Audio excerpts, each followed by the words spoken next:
آسمان سے اتار کر اعلان فرمایا کہ یہ میرا قرآن ہے، یہ میری کتاب ہے، اور ان یہدی للتی ہی اقوم ہے، یہ سیدھے راستے کی طرف چلنے والا ہے۔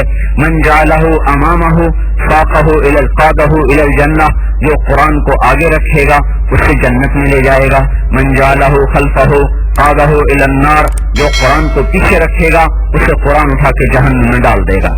یہ صرف رمضان میں سننے کے لیے نہیں آیا، رمضان میں پڑھنے کے لیے نہیں آیا، اور صبح نماز کے بعد ایک رکوع دو رکوع پڑھنے کے لیے نہیں آیا، ایک زندگی کا دستور لے کر آیا ہے۔ اور رمضان کو قرآن سے مناسبت ہے، سارے آسمانی علم کو اس سے مناسبت ہے کہ ساری آسمانی کتابیں رمضان میں اتری، قرآن بھی رمضان میں اترا اور بڑی شان سے اترا۔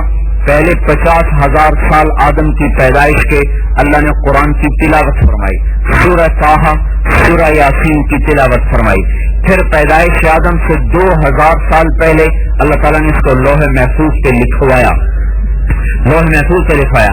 پھر رسول اللہ صلی اللہ علیہ وسلم کی آمد پر لیلۃ القدر میں، جس کو اللہ بدلتے رہتے ہیں، آخری عشرے میں اللہ نے پھر اس کو دوبارہ لکھوایا۔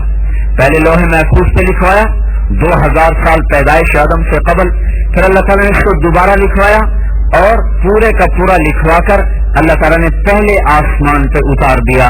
انا انزلناہ فی لیلۃ القدر، انزال کہتے ہیں اکٹھا اتارنے کو، اور تنزیل کہتے ہیں تھوڑا تھوڑا اتارنے کو۔